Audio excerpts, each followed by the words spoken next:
말씀 나누겠습니다.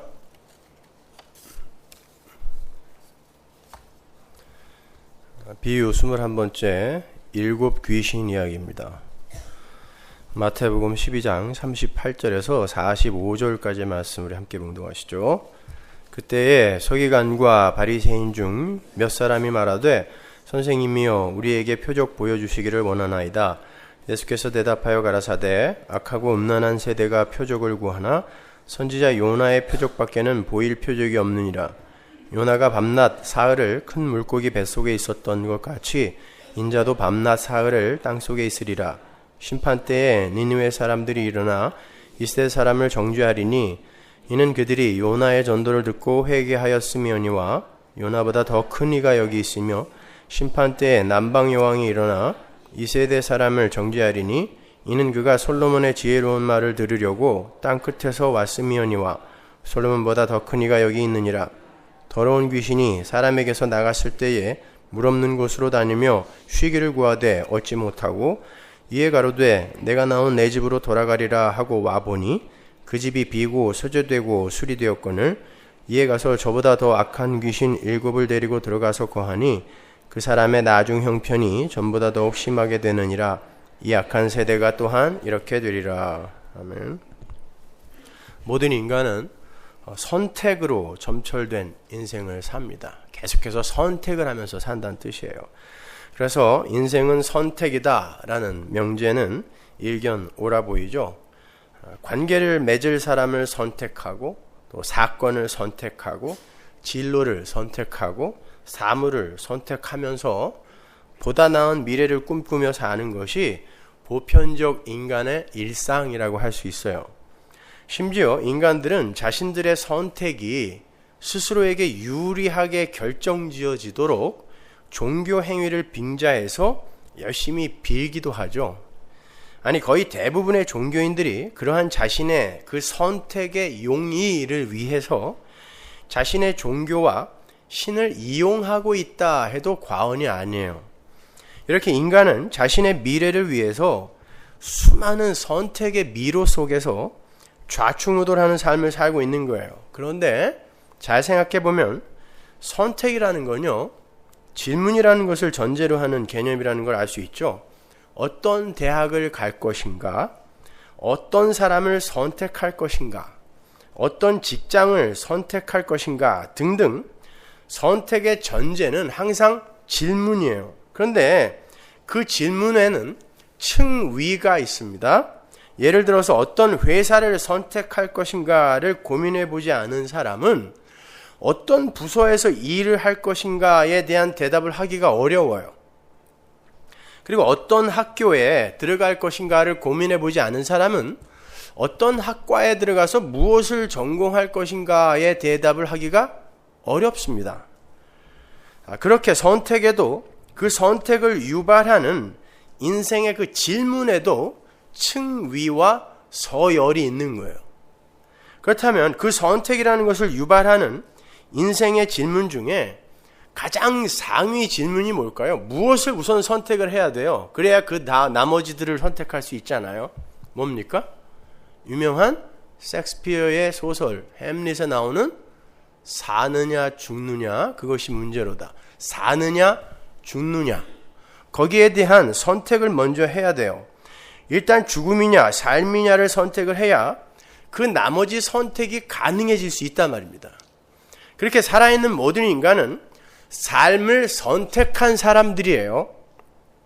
사랑의 기술이라는 책으로 유명한 미국의 유명한 정신분석학자요 사회학자인 에릭 프롬은요, 그의 또 다른 명저 소유냐 존재냐라는 책에서 인간이 삶과 죽음의 선택 다음에 가장 우선으로 해야 할 선택을 소유형 인간으로 살 것인가 아니면 존재형 인간으로 살 것인가 라고 했어요.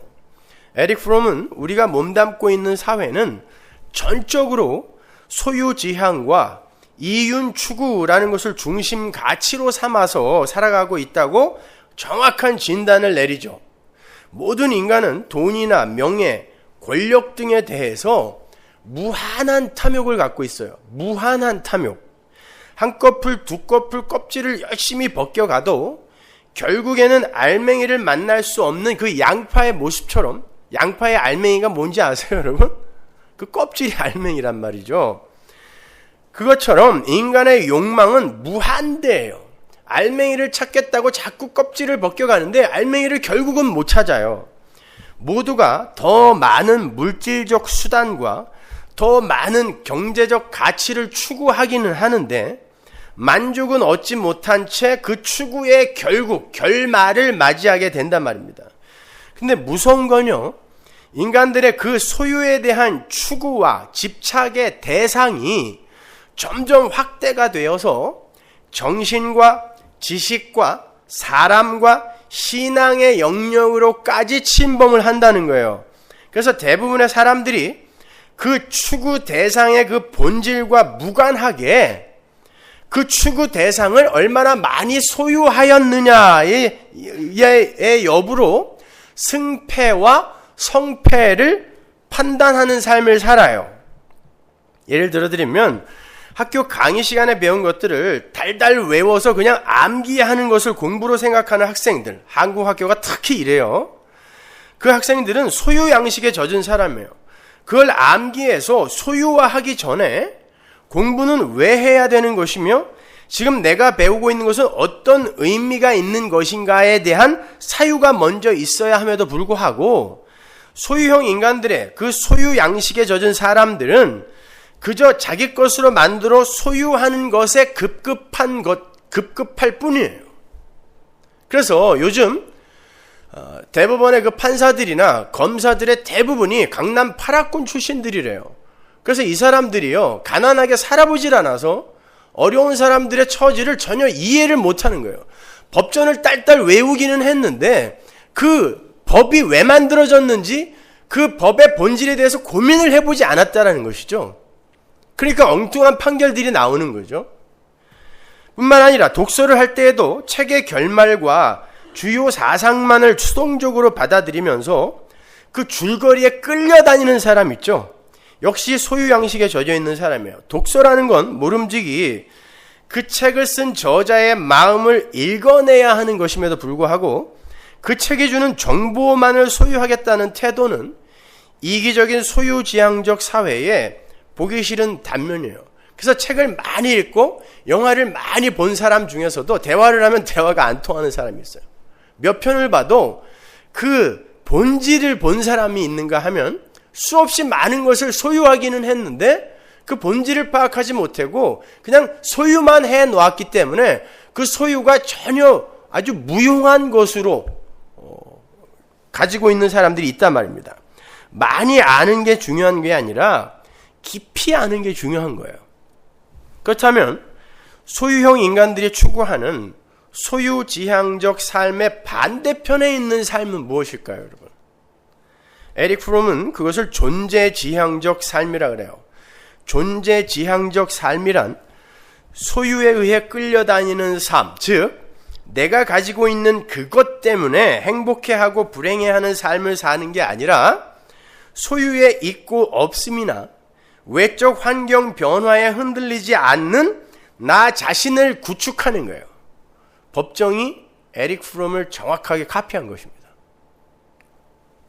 소유지향적 삶을 사는 사람들은요, 그 소유라는 대상이 사라지거나 줄어들게 되면 상실감을 느끼게 되지만 존재지향적 삶을 사는 사람들은 그 소유의 변화에 의해서 수시로 행복과 불행의 다른 롤러코스터를 타지 않을 수 있어요. 존재가 소유를 지배해야지 소유에 의해서 인간 존재가 끌려다니면 안 된다는 거죠. 굉장히 좋은 말이에요. 그래서 인간은 소유지향이 법으로 존재하는 그 소유의 도시에서 빠져나와서 존재지향의 법으로 존재하는 존재의 도시로 이주를 해야 한다라고 에릭 프롬이 피력을 해요. 그래서 인간은 자기 존재의 그 주체적인 독립을 위해서 소유에서 끌려다니지 않는 주체적인 독립을 위해서 많은 선행과 사회 변혁의 운동에 동참을 해 나가야 한다고 현대 사회에 처방전을 내어놓죠. 진단은 똑바로 내렸는데 처방이 잘못됐어요. 소유냐 존재냐에서 가장 오롯하게 솟아있는 대주제를 한 문장으로 표현하면 소유는 사용에 따라 감소하지만, 쓰면 감소하잖아요. 소유는 감소하지만 존재는 실천을 통해 증대한다예요. 이걸 명저라고 읽고 있으니 말이죠. 성경을 아는 사람들은 절대 여기에 넘어가면 안 돼요. 인간은 소유의 증대를 목표로 삼아서 살아서는 안 되고, 인간 존재 자체의 그 가치와 질을 향상하는 것을 목표로 삼아야 한다라는 거죠. 어떠십니까? 오늘날 개혁주의를 표방하고 있는 건전하고 건강한 교회들의 설교를 듣는 것 같지 않으세요? 소위 성화론. 소유지향적 삶, 즉 기복주의, 성공주의, 번영의 신학을 탈피하여 인격을 도야하고 선행을 실천하며 우리의 존재 자체를 자랑스럽게 가꾸자. 이게 에릭 프롬의 주장이자 현대 개혁교회의 건강한 외침이란 말입니다. 그러나 성경은 그 모든 걸 다 뭉뚱그려 죄라고 해요. 인간은 소유를 누리고 성공을 추구하며 행복을 얻도록 창조되지도 않았지만 자기 존재의 성숙과 발전과 향상을 위해 창조된 것도 아닙니다. 잘 분별하셔야 돼요. 오늘날 교회는 그걸 건강한 교회라고 하고 그걸 건전한 신학이라고 해요. 천만의 말씀입니다. 쉬운 말로 역사는 인간이 착해지고 순결해지고 헌신적인 사람으로 변해가는 과정이 아니라는 거예요. 에릭 프롬은 그러한 삶을 존재의 지형적 삶으로 분류를 했지만 성경은요, 그것 또한 소유지향적 삶이라고 못을 박아요. 그것 또한. 스스로 신이 되고 싶어하는 인간의 그 죄성은요, 자기 존재의 착함이나 선함 등도 소유의 대상으로 끌어당겨요. 그래서 그것으로 자기를 자랑하고 싶어 합니다. 그게 소유지향적 삶이에요. 에릭 프롬은 그걸 오해한 거예요. 인간의 본질을 깊이 파악하지 못한 것입니다. 그래서 어떤 스님처럼 무소유의 삶을 자기의 소유로 삼기도 하고, 하나님의 은혜를 알지 못하는 사람들의 청빈과 무소유는 그 무소유와 청빈을 소유하고자 하는 인간의 죄성이란 말입니다. 봉사나 구제 이런 것도 인간들은 소유로 붙들어요. 내 것, 내가 한 거, 그러니까 내가 칭찬받아야 할 일. 인간은 스스로의 힘으로 진짜 존재지향적 삶을 선택할 수도 없을 뿐만이 아니라 그 삶을 스스로의 힘으로 살아낼 수도 없어요.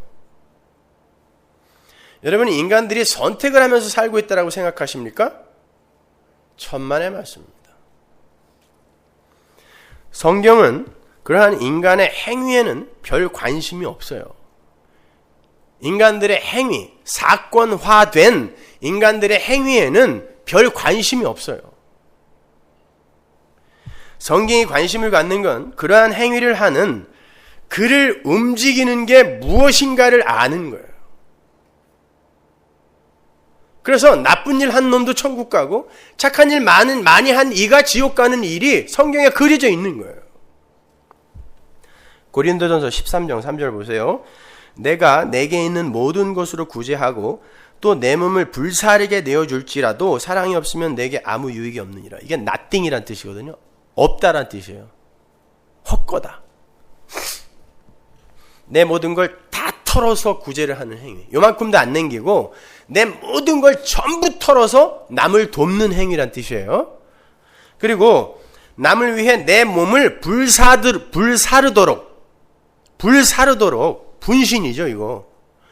불사르도록 내어주는 헌신이 하나님의 사랑을 입고 그 사랑을 아는 이의 행위가 아니라면 전부 헛것이라는 거예요. 아니, 헛것 정도가 아니라 그것 자체를 하나님이 죄라 그래요. 여러분, 스님들의 소신 공양이 있죠? 등신불, 우리 국어 시간에 배웠잖아요. 중학교 때요, 고등학교 때요. 몸을 태워서 부처님께 드립니다. 여러분, 그걸 죄라 그래요. 기특한 종교 행위가 아니라. 따라서 성도의 행위는 하나도 빠짐없이 하나님이라는 사랑의 본체를 증거하는 것이어야지, 하나님을 증거하는 것이어야지, 그러니까 내가 쇠해지고 망해지며 하나님이 드러나는 것이어야지, 그 자체의 그 성숙이나 발전이나 변화를 보여주는 용도여서는 안 되는 거예요. 그러면 그가 드러난단 말입니다. 그가 높아지는 거예요, 여러분. 성경은 하나님의 영광을 위한 것이 아닌 인간의 자기 평판, 자기 인기, 자기 자랑 챙기기의 일환으로 드러나는 그 어떤 모양의 선한 모습도 전부 죄라고 규정해버려요. 오히려 소유의 획득을 지향하는 기복주의자들이나 신비주의자들은 순진하기라도 하죠. 어떨 때 보면 귀엽잖아요. 아무것도 모르고 하는 거니까 순진하기라도 해요. 그 사람들은요. 그들은 자신들의 정체를 이미 들키고나 있지만 여전히 자신의 가치를 챙기는 것을 삶의 주 목적으로 하고 있으면서도 이것들이 교활하게 말이죠.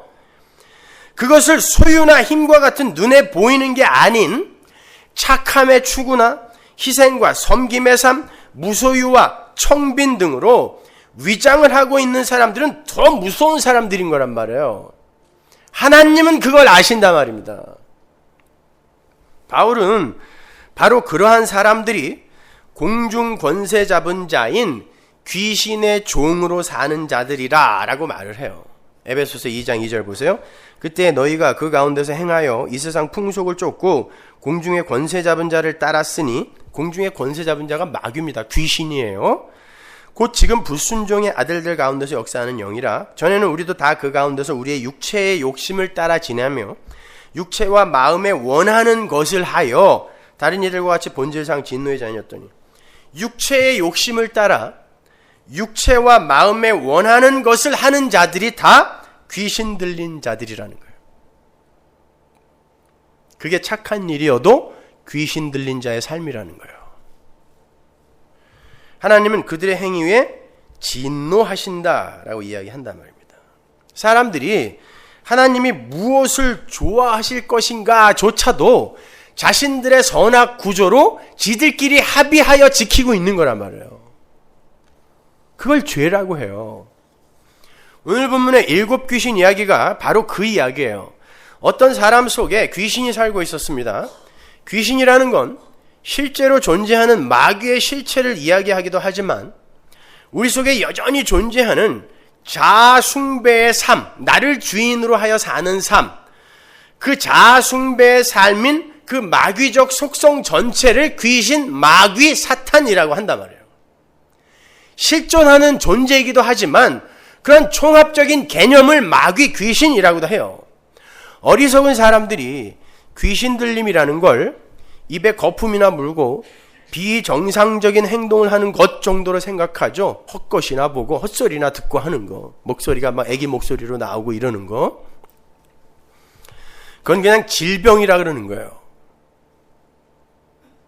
진짜 무서운 귀신 들림은 그 정도가 아닙니다. 그건 병이에요, 여러분. 물론 그러한 질병도 사망의 증상이기는 해요. 그러나 정신분열증 같은 유의 그 정신과적 질병만을 귀신 들림으로 이해를 하는 것은 아주 잘못된 거예요. 우리 인간들의 뇌세포는 무려 1000억 개가 넘습니다. 1000억 개가 넘어요. 그 뇌세포들이 시냅스라는 연결장치로 이어져 있어요. 그 시스템으로 화학 전달 물질이 흘러서 정보가 전달이 되는 거예요. 그렇게 뇌세포 속에서 일을 하는 신경 전달 물질 중에 도파민이라는 것이 있는데, 그 도파민이라는 것은 간단하게 말하면 몰핀 같은 역할을 해서 감정, 동기부여, 욕망, 쾌락 등에 영향을 미치죠. 이 도파민 분비 조절에 이상이 발생하면 사람에게 다양한 질환이 생기게 되는데요. 도파민의 분비가 너무 많아지면 조울증이나 정신분열증을 일으키고요. 도파민의 분비가 줄어들 경우에는 우울증을 일으키게 돼요. 따라서 귀신이 들렸다고 하는 사람들에게 항도파민제 주사를 한 방 주면 차분해지게 됩니다. 주님이 지금 그런 일을 하러 오셨겠습니까? 항도파민제 같은 그런 역할을 하러 오셨겠어요? 그런 류의 귀신을 쫓으러 오셨겠냐고요, 여러분. 주님이 귀신을 쫓아낸다라는 건 보다 본질적이며 근본적인 죄의 뿌리이자 본질의 총합을 부수고 밀어내는 걸 이야기하는 거예요. 그게 축귀인 거예요, 여러분. 우리는 지난 시간에 여러 가지 그림을 통하여 거듭남의 상태와 거듭남의 모양은 하고 있으나 여전히 죄인 된 자의 상태를 비교해 봤어요. 제가 두 그림을 이렇게 그려서 보여드렸죠. 여전히 자기 인생의 주인공이 자기 자신인 상태에서 아무리 겉을 깨끗하게 하고 선행을 하며 종교적 열심을 부린다고 해도 그러한 상태에서 격발된 착함과 열심은 하나님 앞에서 전혀 카운트가 되지 않는 죄에 불과한 것이다 라는 것을 우리는 살펴봤어요. 그게 곧 거짓심이 폭로되는 닭의 비상이라 그랬죠. 닭들의 비상. 곧 떨어진단 말입니다. 나는 것처럼 보여도. 예수님 당시 그러한 삶을 살던 대표적인 사람들이 바리새인들이었단 말입니다. 서기관들이었단 말이에요. 지금 그들에게 이 이야기를 하고 있는 거란 말입니다. 그 깨끗한 사람들에게, 그 착한 사람들에게, 그렇게 율법에 요만큼이라도 흠이 없었던 그 사람들에게 귀신 이야기를 하는 거예요. 니들이 7 귀신 들린 놈들이야 이놈들아 이야기하는 거예요. 누가복음 18장 11절 보세요. 바리새인은 서서 따로 기도하여 가로되 하나님이여 나는 다른 사람들 곧 토색, 불의, 간음을 하는 자들과 같이 아니하고 이거 안 했다는 것입니다, 여러분. 욕심 부리지 않았고 거짓말하지 않았다는 거예요. 그리고 음란한 삶 살지 않았다는 거예요. 진짜로. 이 세리와도 같이 아니함을 감사하나이다. 나는 일에 2번씩 금식하고 또 소득의 11조를 드리나이다 하고 세리는 멀리 서서 감히 눈을 들어 하늘을 우러러보지도 못하고 다만 가슴을 치며 가로되 하나님이여 불쌍히 여기옵소서 나는 죄인이로소이다 하였느니라. 내가 너희에게 이르노니 이 사람이 저보다 의롭다 하심을 받고 집에 내려갔느니라. 무릇 자기를 높이는 자는 낮아지고 자기를 낮추는 자는 높아지려 하시느니라. 열심히 기도하며 일에 2번씩 금식하고 11조도 꼬박꼬박 했고 욕심이 많거나 부정직하거나 음탕하지도 않았던 바리새인을 주께서 불의하다 그래요. 근데 주님께 가까이 오지도 못하고 감히 하늘도 우러러보지 못하고요. 멀찌감치 서서 저는 죄인입니다. 저는 주님이 불쌍히 여겨주시지 않으면 존재 자체가 불가능한 사람입니다. 라고 면목 없이 쭈그려 있는 사람. 이 사람을 하나님이 의인이라고 한다고요. 하나님이 여러분에게 무엇을 요구하는지 아시겠어요, 여러분? 하나님은 여러분에게 근사한 40일 금식기도 수차례, 1년에 수차례씩 가는 단기 선교, 도에 지나치게 하는 헌금 이런 거 요구하지 않으세요. 마음에도 없는 구제 이런 거 요구하지 않으세요. 하나님, 저는 하나님의 은혜가 없으면 존재 자체가 불가능한 자인데 어쩌면 좋습니까? 하고 면목 없는 자리에 서는 것을 하나님이 요구하신단 말입니다, 여러분. 하나님 앞에 카운트되는 건 그 사람의 행위가 아니에요. 그가 정말 인간이라는 피조물의 실체와 하나님이라는 존재의 위대함을 아느냐. 그래서 요한복음에서 영생은 하나님과 하나님의 보내신 자 예수 그리스도를 아는 것이라고 하는 거예요. 아는 것. 그분이 누군지를 알면 내가 누군지를 알게 돼요. 그리고 나와 그분 사이의 그 갭을, 이건 도저히 메꿔질 수 없는 갭을 누군가가 채워주지 않으면 안 된다는 것을 알고 하나님의 은혜만을 꼭 붙들게 되는 것입니다. 그걸 영생이라고 하는 거예요. 바리새인들, 주님은 그토록 열심히 종교 행위를 했고 그토록 열심히 착한 일을 행했던 바리새인들에게 이렇게 말씀을 하시기도 했어요. 요한복음 8장 44절, 너희는 너희 아비 마귀에게서 났으니 너희 아비의 욕심을 너희도 행하고자 하느니라. 너희들은 마귀다 그런 뜻이에요. 귀신 들렸다 그런 뜻이에요. 그 착한 사람들에게 귀신 들렸다. 이렇게 착한 일이든 악한 일이든 자기의 영광과 가치와 자랑과 만족을 챙기기 위한 모든 시도가 귀신 들린 자의 행위인 거예요, 여러분. 그게 마귀의 행사인 거예요. 그러니까 착한 마귀 있다 없다. 우리의 인간적 관점으로 봤을 때 착한 마귀 있어요 없어요? 여러분, 마귀는 이 땅에서 광명한 천사로 보여지게 되어 있어요. 여러분, 악당 같은 마귀는 그건 미련한 마귀예요. 진짜 마귀는 착한 마귀로 보여요. 그런데 오늘 본문에 보시면 그 존재의 주도권을 귀신이 쥐고 있음을 알 수 있어요. 본문 43절 이하에 보세요. 더러운 귀신이 사람에게서 나갔을 때에 물 없는 곳으로 다니며 쉬기를 구하되 얻지 못하고 이에 가로되 내가 나온 내 집으로 돌아가리라 하고 와보니 그 집이 비고 소재되고 수리되었거늘 이에 가서 저보다 더 악한 귀신 7을 데리고 들어가서 거하니 그 사람의 나중 형편이 저보다 더욱 심하게 되느니라. 이 악한 세대가 또한 이렇게 되리라. 귀신이 사람의 허락도 안 받고 자기 마음대로 나갔다 들어갔다 하죠. 우리가 여기에서 그 귀신이 애초에 있던 곳에서 왜 나갔느냐를 밝히는 건 무의미한 수고예요. 왜냐하면 성경이 그것을 밝히지 않고 있기 때문에 그래요. 우리가 이 이야기를 통해서 알 수 있는 사실은 인간이 귀신에 들고 나는 것에 전혀 관여를 할 수 없다라는 사실이에요. 지 마음대로 들어갔다 나갔다 한단 말입니다. 마치 감기를 비롯한 질병이 자기 마음대로 들어갔다 나갔다 하는 것과 비슷하고요. 도박이나 알코올이나 마약 등의 중독들이 자기 마음대로 들어왔다가 나가는 현상과 비슷하기도 해요. 여러분, 중독이라는 건 우리가 의지를 결단하고 노력을 하여 몰아낼 수 있는 게 아닙니다. 중독이라는 건 지가 찾아왔다가 지가 나가는 거예요. 그거를 알으라고 하나님이 우리에게 그런 것들을 허락하신 것입니다. 손가락이 아니라 팔목을 잘라도 겨드랑이에 끼고 하는 거예요, 사람은요. 왜 그런 모습을 보여주냐면 중독이라는 건 네가 물리칠 수 있는 게 아니다라는 것입니다. 누군가가 그 중독을 결박하여 끌어내지 않으면 절대로 너희들은 그 종됨에서 벗어날 수 없다라는 걸 하나님이 우리에게 경험하게 해주는 거예요. 감기 마찬가지예요. 감기가 여러분 허락받고 들어옵니까? 그리고 여러분에게 통보하고 나가나요? 아니에요. 인간은 이렇게 늘 객체로 살게 돼 있어요.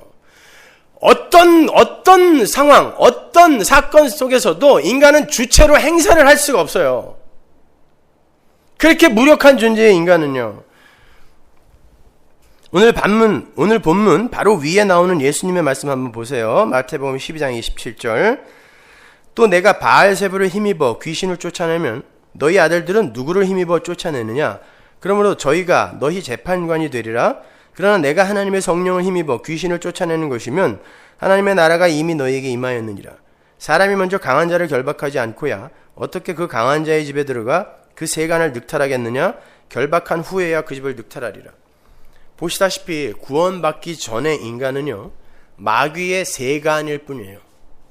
장롱, 의자, 테이블, 마귀 집의 세간. 그 세간은 스스로 움직이지도 못해요. 마귀가 놓는 곳에 있어야 돼요. 그리고 마귀가 사용하는 대로 그냥 사용당해야 돼요. 그게 세간입니다. 따라서 마귀의 세간이 행하는 모든 일은 그 모양이 아무리 깨끗하고 훌륭해 보여도 마귀의 행사예요. 해적선에 타고 있는 그들이 해적질을 하고 가면서 그 안에서 사랑도 하고 섬김도 베풀고 자선도 행하고 구제도 행하고 하는 그 전부가 뭐예요? 해적질입니다. 마찬가지인 거예요, 여러분. 그러므로 제가 서두에서 말씀드렸던 죽느냐 사느냐 혹은 소유냐 존재냐 등의 질문에 대한 선택도요, 결국 인간이 주체적으로 할 수 있는 것이 아닌 거예요. 모든 인간들은 자기의 주인에 의해 선택을 강요당하며 살게 되어 있어요. 마귀의 세간은 마귀의 선택을 쫓아가게 되어 있는 거고요. 하나님 나라의 백성은 하나님의 선택을 쫓아가게 되어 있는 거예요. 종은 선택의 여지를 가질 수가 없어요. 이런 걸 잘 알면 여러분의 기도가 많이 바뀔 거예요. 여러분은 지금 무엇을 선택할 수 있는 자유가 있다고 생각하고 그 선택을 도와달라고 기도를 하시는데 천만의 말씀입니다. 여러분은 여러분의 삶 속에서 여러분 스스로의 의지와 결정으로 선택을 하며 살고 있다라고 생각하십니까? 나는 내 주관으로, 내 의지로 나는 내가 원하는 선택을 하면서 살고 있다. 예전에 소비자 연구 저널지에 콜로라도 주립대학의 그 매닝 교수의 왼쪽짜리 효과, Left Digit Effect라는 연구 논문이 실린 적이 있었어요. 소비자들은 가격표 왼쪽짜리의 변화에 민감하다는 거예요. 왜? 왼쪽부터 글을 읽기 시작했거든요, 인간들이. 그래서 Left Digit Effect라는 게 나온 건데 100원짜리 물건의 가격표를요 99불 90전으로 바꾸면 소비자들은 100과 90을 비교하게 됩니다. 뒷자리는 아무리 바꿔도 아무런 효과가 없어요. 앞자리 한 자리만 바꾸면 소비자들은 깜짝 놀라는 거예요. 저렇게 싸졌어? 일전 싸진 건데.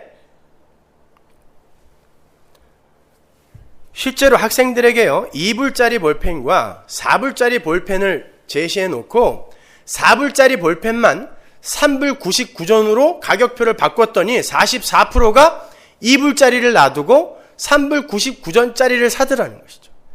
이득 봤다는 거예요. 인간들이 이렇게 속고 있는 것입니다.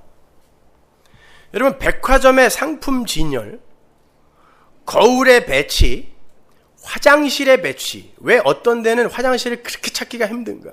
왜 백화점에는 시계가 없는가? 왜 수시로 거울이 달려있는가? 이게 전부 고도의 소비 심리학에서 나온 것들입니다. 여러분은 스스로 선택을 한다고 생각하지만 누군가에게 지금 선택을 강요당하고 있는 거예요.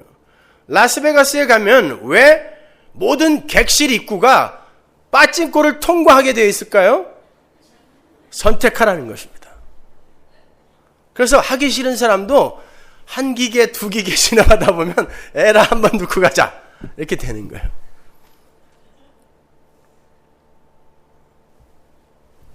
이렇듯 연약하고 우매한 인간은요 늘 선택을 강요받으며 살아요. 그래서 아담 속의 인간은 늘 죄만 선택합니다. 이 세상은 마귀가 다스리고 있거든요. 그가 죄를 선택하라고 늘 선택을 강요하고 있어요. 그래서 모든 인간은 죽음의 길인 소유형의 삶을 선택하는 거예요. 주님은 그렇게 죄만을 선택하게 만드는 그 마귀를 결박하고 당신의 백성들을 마귀의 집에서 구출해내기 위해 오신 거란 말이에요. 그리고는 그들에게 하나님의 뜻을 선택하게 만들어 버리는 걸 구속이라 그래요. 그런데 구원받은 성도가 선택하게 될 그 하나님의 뜻이 뭡니까? 자신을 부인하고 예수를 믿는 것으로 수렴이 된단 말이에요. 그래서 성도의 선택은 늘 예자가 망하는 쪽으로 점철이 되게 돼요. 그래서 여러분이 뭘 선택만 하면 망하는 거예요. 내 예자가 죽는 쪽으로 하나님이 나를 끌고 가는 거예요. 내 선택을. 바울과 요한이 그 구속의 현실을 어떻게 표현하나 보세요. 골로새서 1장 13절. 그가 우리를 흑암의 권세에서 건져내사 그의 사랑의 아들의 나라로 옮기셨으니, 흑암의 권세, 귀신의 나라에서 하나님의 아들의 나라로 옮기는 걸 구원이라 그래요. 그 아들 안에서 우리가 구속 곧 죄사함을 얻었도다. 이 구속, 죄사함이 바로 그 나라에서 나오는 거예요. 귀신의 나라에서 나오는 거.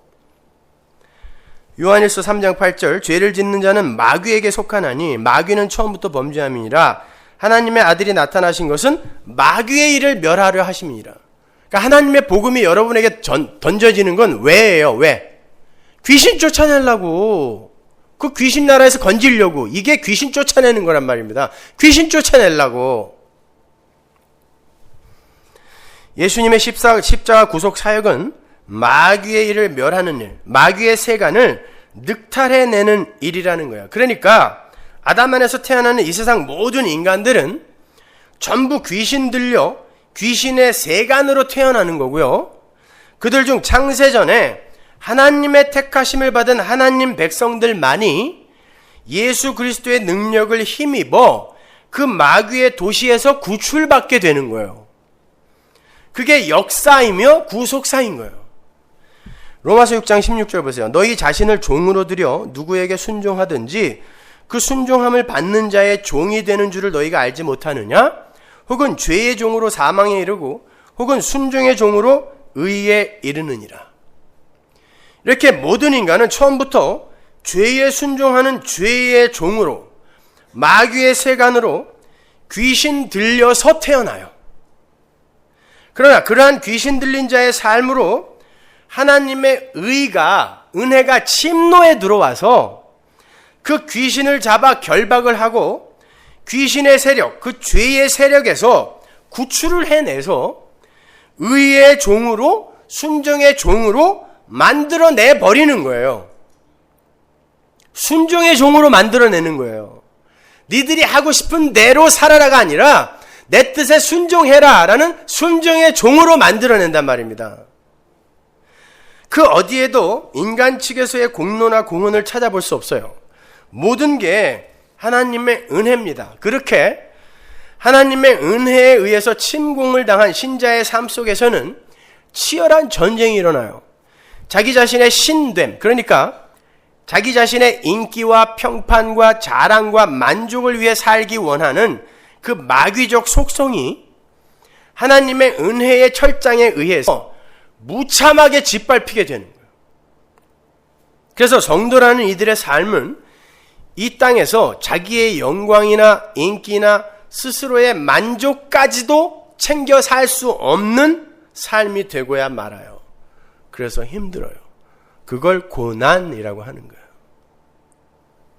그래서 항상 자기가 생각해도 이상한 선택을 하게 되는 거예요. 내가 그때 귀신이 씌었지. 아니요. 그때 귀신이 결박된 거예요. 그때 귀신이 결박된 거예요. 여러분이 원하는 대로 된 게 귀신 씌운 거예요. 그런데 예수 그리스도의 의의 침공을 받지도 못한 자들이 스스로 신이 되고자 하는 아담적 욕망을 채우기 위해서 사랑과 헌신과 섬김과 봉사 등을 흉내내는 경우가 왕왕 있어요. 그것을 오늘 본문이 깨끗이 소재되어 있다라고 표현하는 거예요. 깨끗이 소재되어 있어. 귀신이 잠깐 나갔다 들어왔더니 깨끗이 소재해놨어. 귀신이 어디 다른 거처가 없을까 하고 자기 마음대로 외출했습니다. 물 없는 곳, 즉 은혜의 생수가 없는 곳을 찾아다니면서 다른 거처를 마련하고자 했는데 물이 없는 곳에는 귀신들이 전부 들어차 있어요. 이게 현 세상의 실체예요. 물이 없는 곳, 은혜가 없는 곳은 전부 귀신들이 들어차 있어요. 그래서 마땅히 쉴 곳을 찾지 못하고 다시 원래 있던 곳으로 돌아왔더니 깨끗하게 소재가 되어 있어요. 귀신은 그 사람에게 물어보지도 않고 자기 친구 귀신 7을 데리고 들어가서 더 난장판으로 삽니다. 총 몇 마리? 8마리. 근데 왜 제가 7마리라고 했냐면 그건 숫자를 세는 산술적 표현이 아니라 7이라는 완전수를 써서 그 최악의 상황을 그리고 있는 것이기 때문에 제가 7마리라고 한 거예요. 최악의 상황이 되더라는 거예요. 사람이 하나님의 은혜를 알지 못하고 오늘 본문의 표현대로 하자면 성령의 침입으로 그 마음이 은혜로 채워지지 않은 상태에서, 은혜를 모르는 상태에서 깨끗이 그냥 비워져 있는 상태에서 깨끗함을 흉내내는 그 행위, 그게 바리새인들이었단 말이에요. 예수님의 은혜의 필연성을 알지도 못하고 자기들의 제사 지냄, 율법 지킴, 구제, 봉사 이런 것으로 자기들을 드러내려고 했던 게 깨끗함이거든요. 소재됨이에요. 그게 바로 7 귀신 들린 행위라는 거예요. 오늘날 교회에 그게 얼마나 많습니까?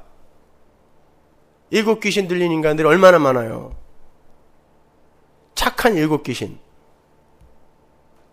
그걸 조심하라는 거예요.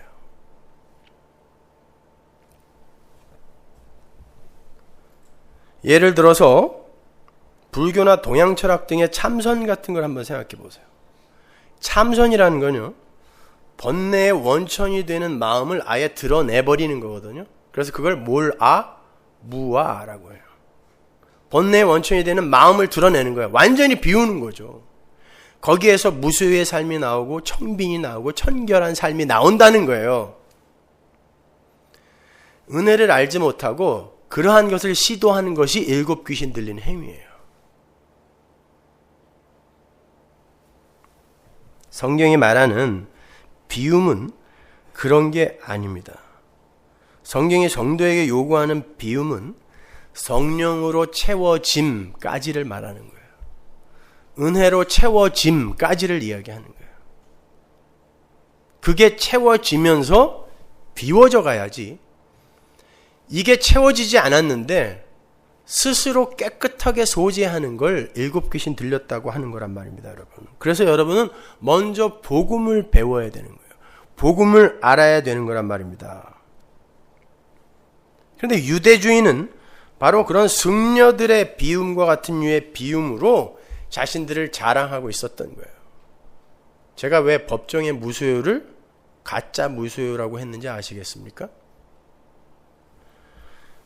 본문 38절을 보면 바리새인들과 서기관들에게 이 이야기가 주어지고 있다는 것을 알 수 있어요.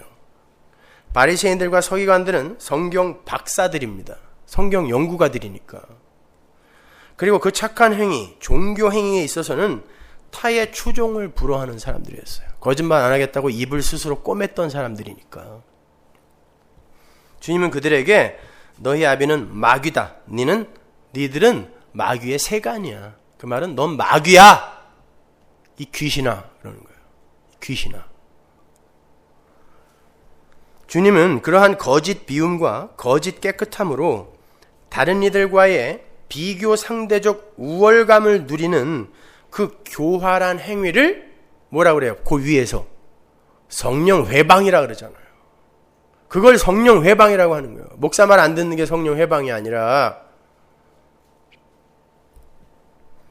그리고 그건 절대 사함을 입을 수 없다라고 단호하게 못을 박아요. 여러분, 이 이야기가 어디에서 연결이 되어 있는 건지 아세요? 이 충돌의 발화 지점은요, 마태복음 12장 22절에 나오는 귀신 들린 벙어리 치유 사건에서 연결이 되는 거예요. 22절 보세요. 그때 귀신 들려 나오죠. 눈 멀고 벙어리 된 자를 데리고 왔거늘 예수께서 고쳐주시매 그 벙어리가 말하며 보게 된지라 무리가 다 놀라 가로되 이는 다윗의 자손이 아니냐 하니 바리새인들은 듣고 가로되 이가 귀신의 왕 바알세불을 힘입지 않고는 귀신을 쫓아내지 못하느니라 하거늘. 예수님께서 귀신 들려서 눈 멀고 귀가 먼 사람에게 귀신을 쫓아주셨어요. 여러분, 이런 거 읽으면서 또 김기동이가 이야기하는 것처럼 모든 병은 다 귀신이 들어와서 그런 건가 보다 생각하시면 안 돼요. 이건 하나의 상징이에요. 마귀의 세력 하에 있는 자들은 반드시 사망으로 떨어지게 되어 있는데 그 사망의 증상으로 질병이 온다라는 것을 상징으로 이야기해 주는 거지 모든 게 다 귀신이 들어와서 되는 거 아니란 말입니다. 귀신한테 책임 전가시키지 마세요. 많이 먹어서 살찌는 거고 그래서 병든 거고 운동 안 해서 병드는 거예요. 무슨 귀신이에요, 귀신은. 율법주의자들은 바리새인들에게 있어서 귀신이 들려 눈이 멀고 귀가 먼 사람은 귀가 부정한 사람이고요. 귀가 먼 사람은 부정한 사람이고 저주를 받은 사람들이었어요. 그래서 예수님의 제자들조차 날 때부터 소경된 일을 가리키면서 이가 누구의 죄로 이렇게 된 것이냐고 물었던 거예요. 제자들까지도. 근데 예수라는 사람이 그러한 저주받고 부정한 자를 율법과 행위의 법칙을 넘어서서 용서의 법칙에 의해 자기 마음대로 정한 자로 만들어버린 거예요. 자기들 눈앞에서. 이건 지금 자기들이 주장하는 삶의 원리와 정반대되는 삶의 원리가 지금 초입이 된 거란 말입니다. 유대주의자들에게 있어서 정함과 용서받음이라는 건 인간 측에서의 열심과 노력이 근거가 되어야 하는 거였어요. 그렇죠? 그게 유대주의잖아요. 율법주의. 그들은 그러한 노력과 열심을 내어놓지 못한 부정하고 더러운 자들은 다니엘서 7장의 그 심판주, 그 인자가, 그들은 구약에 능통한 사람들이었으니까 그 심판주인 인자가 와서 심판을 해버릴 거라고 굳게 믿었어요. 근데 그 어떤 노력도 행해지지 않은 상태에서 어떻게 용서가 주어지냔 말이에요. 부정한 자에게. 귀신 들린 자에게서 어떻게 귀신이 나가냔 말이에요. 노력도 안 했는데, 율법도 안 지켰는데, 여전히 부정한 상태인데 어떻게 네가 뭔데 와서 그를 정하게 만들어주냐는 거예요. 이 용서의 법칙, 덮어줌의 법칙, 이게 구원의 법칙인데 이걸 이해를 못하고 왜 율법도 안 지키고 제사도 안 지낸 저 부정한 자를 네 맘대로 용서하냐는 거예요. 그들이 생각하고 기대해왔던 인자이신 메시아는 그렇게 오시면 안 된단 말입니다. 그래서 그 바리새인들이 그 예수님의 죽귀 사건을 바알세부를 힘입어 행한 사건이라고 한 거예요. 왜? 자기들 생각에 인자인 메시아가 와서 한 일이 아니면 마귀가 한 거니까. 그때 예수님께서 성령 회방이라는 용서받지 못할 죄에 대해서 언급을 하시는 거예요. 하나님을 향한 모든 죄와 회방이 용서의 법칙에 의해서 선물로 덮이는 시대가 왔다는 거예요. 모든 죄와 허물은 사해질 수 있다라는 전제가 떨어지고 있단 말입니다. 지금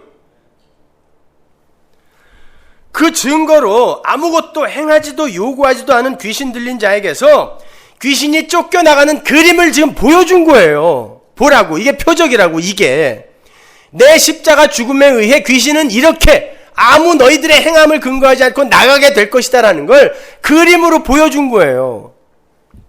그런데 이 세상 사람들이 왜 하나님처럼 선악과 따먹고 하나님처럼 강하게 된 인간들이 스스로의 노력과 힘과 의지를 묵살당한 채 수동적 약자의 모습으로 내려가야 하느냐 하고 반기를 든 거예요. 요게 귀신 들린 자인 것입니다. 그렇게 하나님의 은혜의 법칙에 조금이라도 흠집을 내는 게 바로 성령 회방 사건이에요. 그러니까 알메니안주의는 성령 회방자들입니다.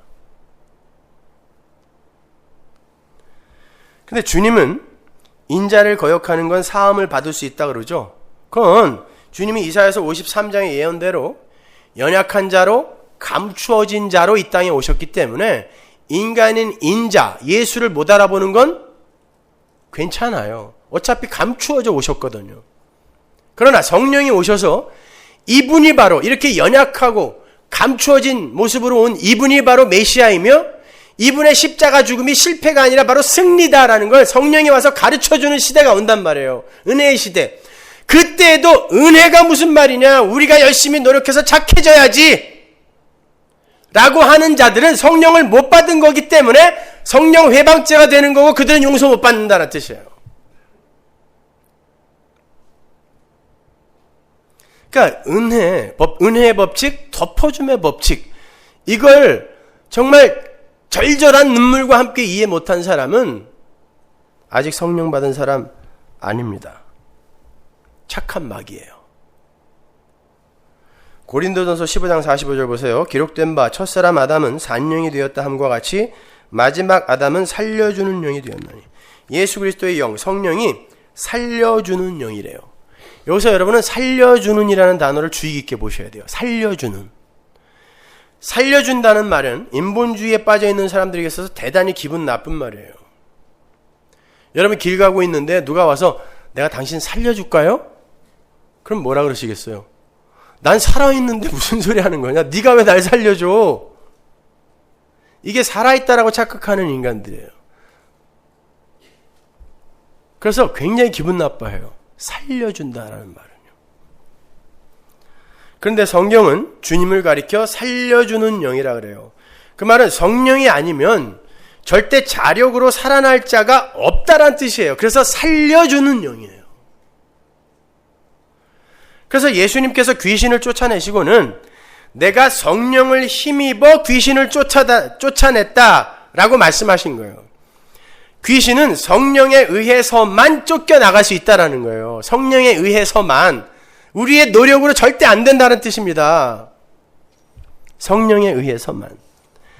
그리고 그 빈자리를 성령이 채워버리시는 거예요. 그래서 다시는 쫓겨나간 귀신이 7귀신이 아니라 700귀신을 데리고 와도 못 들어오는 거예요. 성령이 그 안을 채우고 있기 때문에. 근데 그걸 모르고 그냥 깨끗한 척 하면서 무소유의 삶, 청빈의 삶, 깨끗한 삶, 이걸 보여주며 사람들에게 인기와 존경을 죽을 때까지 받고 간 그 사람, 계속 7귀신 들려있던 사람이에요. 그 상태가.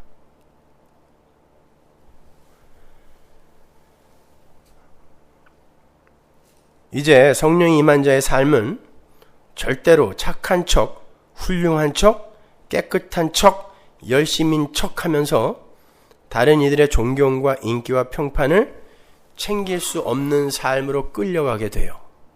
아울러 이 세상의 힘을 행복의 근거로 삼아서 이 세상 것들을 삶의 목적으로 살 수 없게 된다는 뜻이에요. 귀신이 쫓겨나간 삶이라는 건. 물론 처음부터 그렇게 된다는 말은 아니에요. 그러나 성령이 임한 자는 반드시 그렇게 완성이 되게 되어 있는 거예요.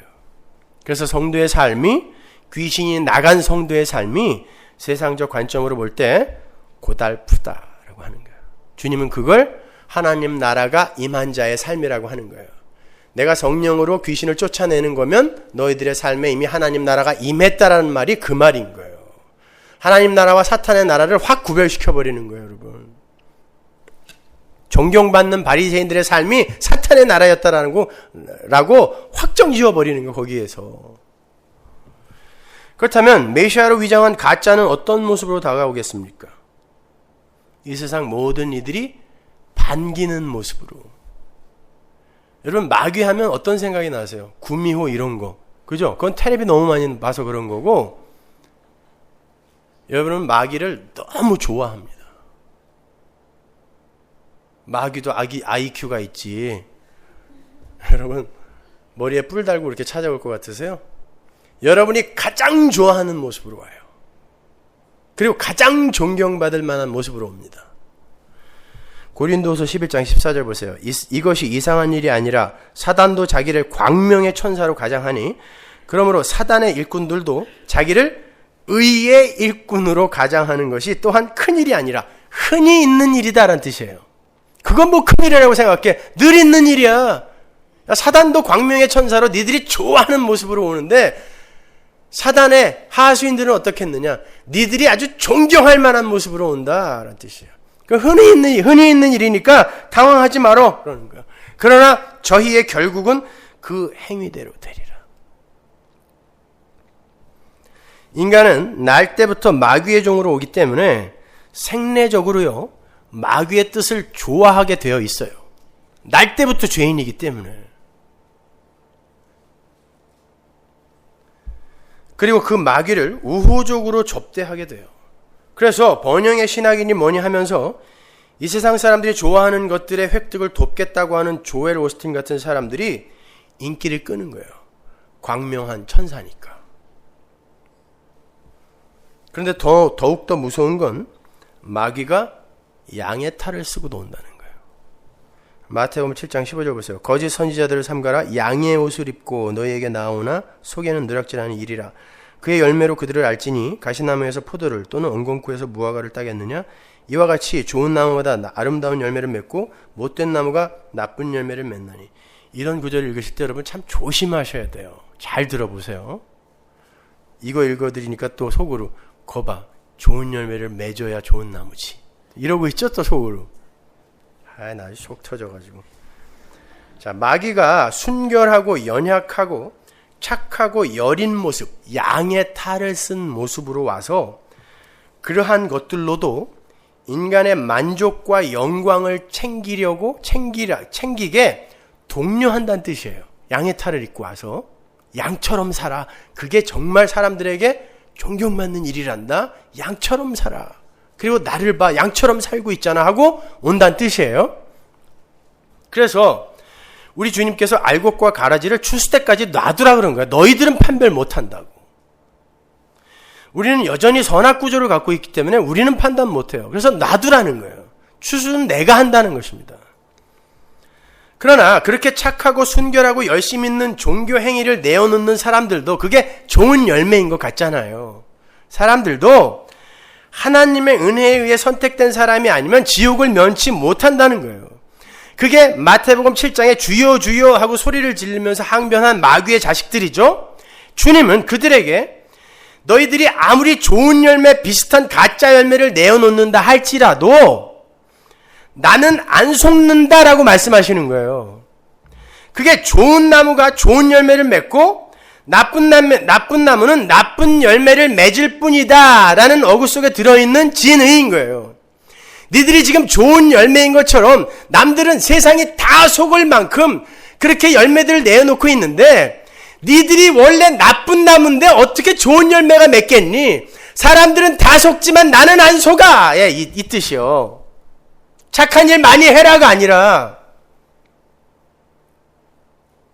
좋은 열매는 하나님이 맺는 거예요. 나무가 맺는다 그러잖아요. 요한복음에서. 니들이 맺는 게 아니라 내가 맺을 건데 니들은 근사한 열매들을 갖고 와갖고 세상 사람들을 다 속이고 나에게까지 갖고 왔구나. 근데 니들이 원래 나쁜 나무인데 어떻게 좋은 열매가 맺니? 거짓말 하지 마 라고 이야기하는 거예요.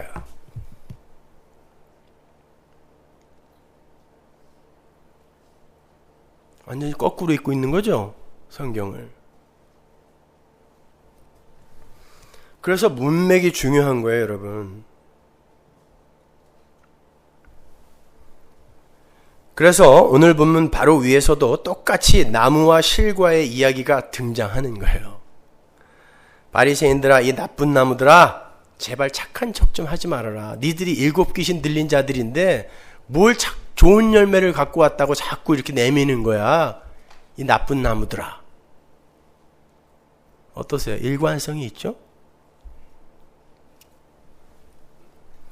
마귀의 나라는 절대 마귀 나라 백성들의 열심에 의해 정복이 안 된다는 거예요. 그게 어떻게 사탄의 나라를 이 마귀의 세력이 서로 충돌하여 분열을 일으키겠느냐, 그 말씀을 그래서 하신 거예요. 니들은 여전히 귀신 들려있는 자인데 귀신 들려있는 자들이 거기에서 지금 빠져나왔다고 하는데 니들의 행사 또한 귀신 들린 자의 행사야. 근데 어떻게 그게 분열이 되겠니? 이런 뜻이에요. 귀신은 성령에 의해서만 나간다. 은혜에 의해서만 나간다라는 거예요, 여러분. 그렇게 예수 그리스도의 십자가 공로와 십자가 은혜에 의해서 죄에서 건짐을 받게 되는 구원의 이야기를 질병이 치유되는 사건으로 또 귀신이 나가는 것 등으로 알기 쉽게 설명을 해 주신 게 예수님의 표적이며 행적이었던 거예요.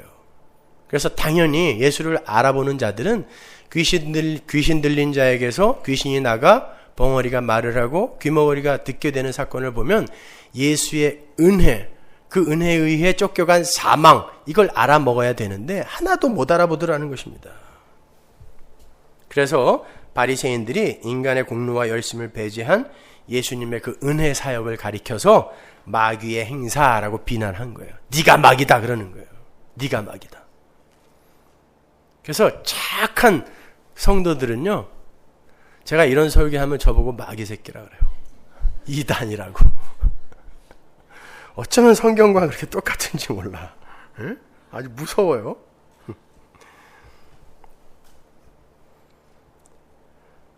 성경을 잘 보면요, 주님께서 말씀하시기를 믿는 자들에게서 나타나는 표적을 이렇게 말씀하시는 걸 볼 수 있어요. 마가복음 16장 17절 보세요.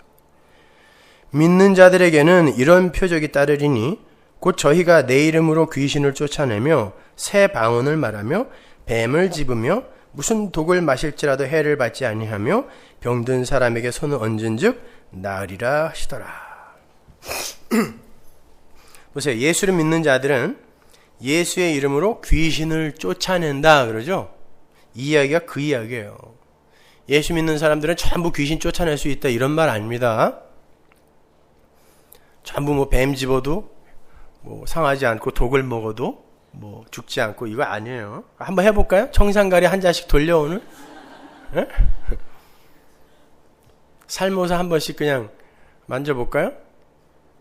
근데 꼭 여기에서 그건 다 빼고 병을 낫게 하고 귀신을 쫓아내고 방언하고 요거만 싹 빼갖고 보세요 이런 표적이 난다 그랬잖아요.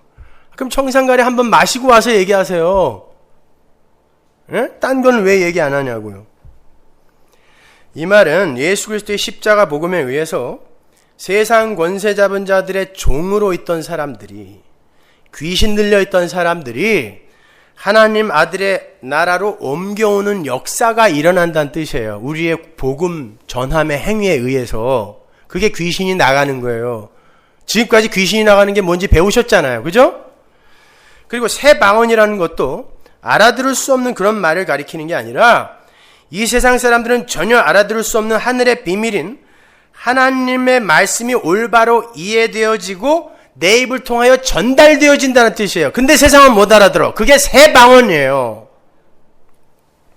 뱀을 짚는다는 건 뱀을 들어올려 내친다는 뜻인데, 뱀은 에덴 동산에서부터 항상 마귀의 세력을 상징하는 거였잖아요.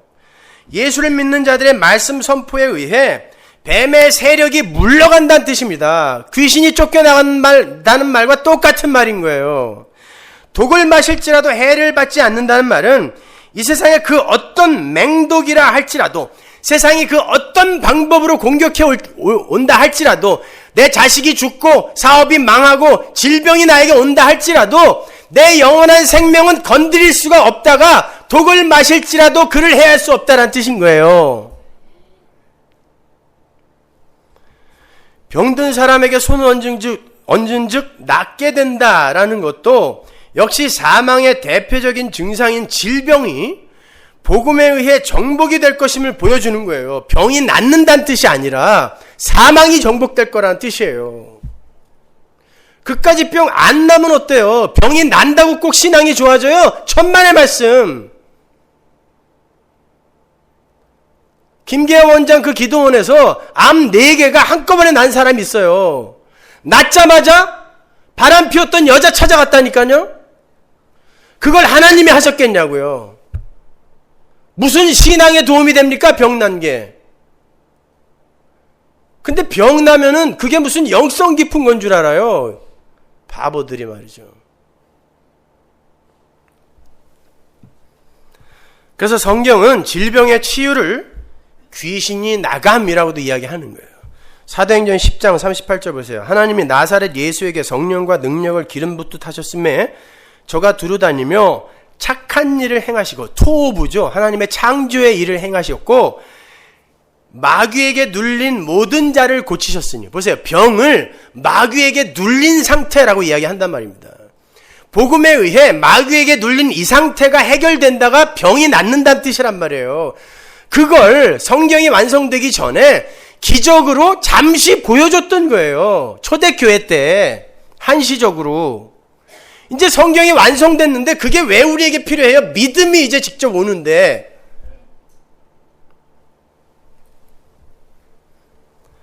절대 여러분은 그런 눈에 보이는 가시적 현상에 의해서 흔들려 다니면 안 돼요. 그럼 믿음 없는 자의 대표적인 표징이에요. 믿음이 없으니까 자꾸 보여달라 그러는 거 아니에요. 믿음은 보지 못하는 것들의 증거인데 자꾸 보여달라는 건 뭐예요? 나 믿음 없어요. 믿음 없어요. 그러고 다니는 거예요. 믿음 없으니까 한 번만 또 보여주세요. 보여줬어. 또 보여주세요. 잊어버렸어요. 더 큰 거 보여주세요. 그 전 거로는 만족이 안 돼요.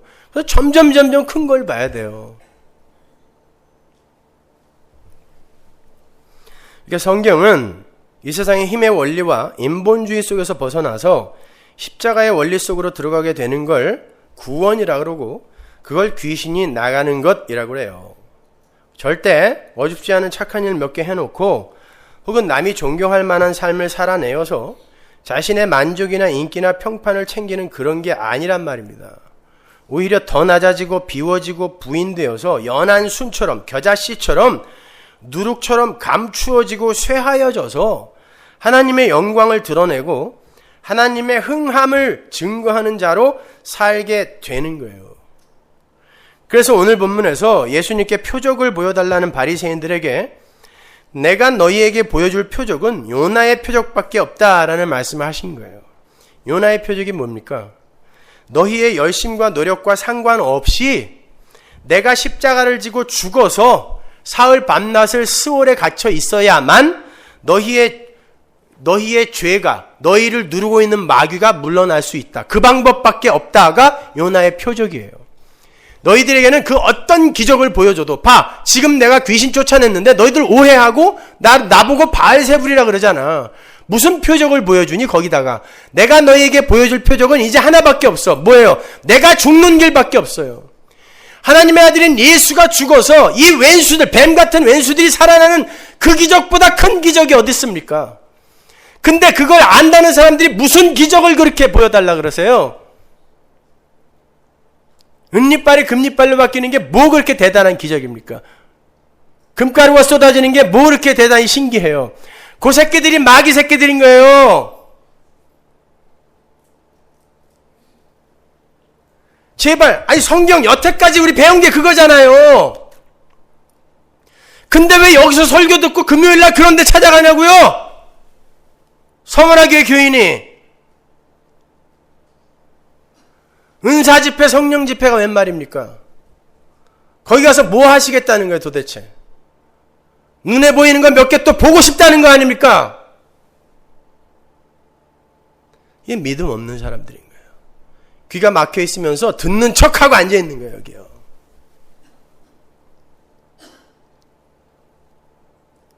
여러분, 이 시대는 지금 이렇게 타락해 있어요. 정신 똑바로 차리셔야 돼요, 여러분. 요한복음 1장을 보면 그렇게 하나님의 성령을 받은 이들, 그래서 마귀에게서부터 해방된 이들을 하나님께로서 난 자들이라고 그러죠. 하늘의 사람들이라는 뜻이에요.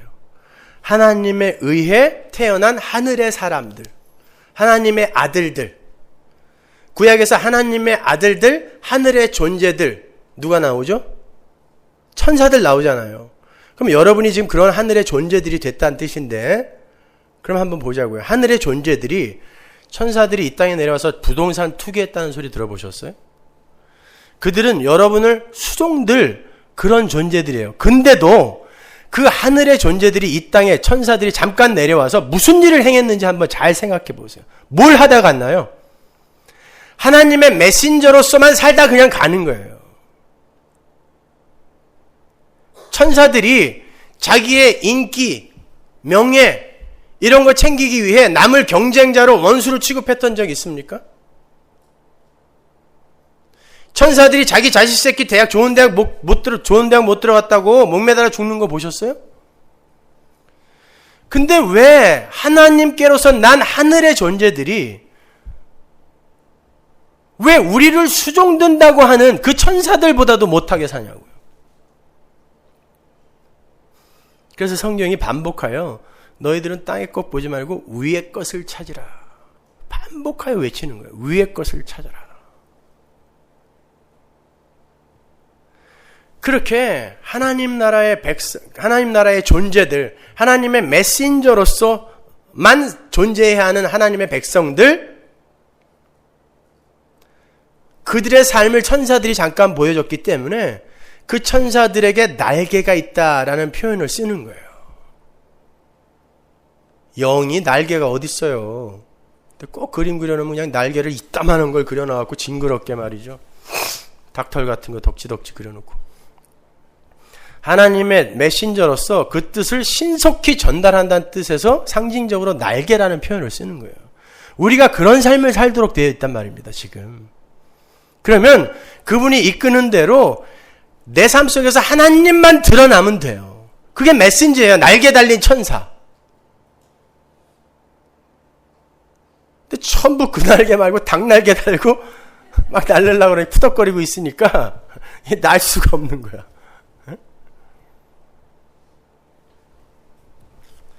골로새서 3장 1절 보세요. 그러므로 너희가 그리스도와 함께 다시 살리심을 받았으면 위의 것을 찾아라. 거기는 그리스도께서 하나님 우편에 앉아 계시느니라. 위의 것을 생각하고 땅의 것을 생각하지 말라. 이는 너희가 죽었고 죽었대요. 너희 생명이 그리스도와 함께 하나님 안에 감추었습니다. 이게 귀신의 세계에서 죽고 하나님의 아들의 나라에서 새로운 피조물로 사는 그리스도인의 삶인 거예요. 따라서 성도의 삶이란 에릭 프롬의 구분처럼 소유지향적 삶도 아니고요. 존재지향적 삶도 아니에요. 성도의 삶은 오직 하나님의 은혜와 영광만을 드러내며 찬양하는 자기 부인의 삶, 십자가의 삶, 즉 하나님 증거지향적 삶이에요. 자기 존재지향적 삶 아니에요. 하나님 증거지향적 삶, 그게 진짜 존재지향적 삶이에요.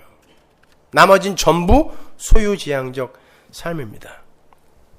여전히 나라는 우상을 삶의 중심에 올려놓고 선악구조에 의한 이러저러한 행위들 몇 개 내어놓고 나는 성숙했네, 나는 발전했네, 나는 다른 사람들보다 나은 삶을 살고 있네, 이딴 소리들 좀 하지 마세요. 도끼인 개끼네요. 백도로 나가는 수 있어요. 그러다가 그게 7 귀신 들린 자들의 삶이에요. 뭐가 더 낫습니까? 50보 100보지. 둘 다 도망가는 놈은 마찬가지예요.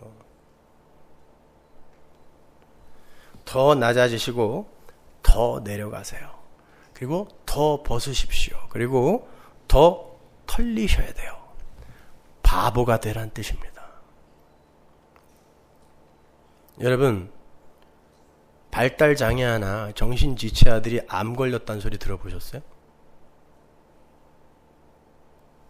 나 우리 고집사님한테 정신박약아들이 암 환자로 보고된 게 한 건도 없다라는 소리 듣고 깜짝 놀랐어요.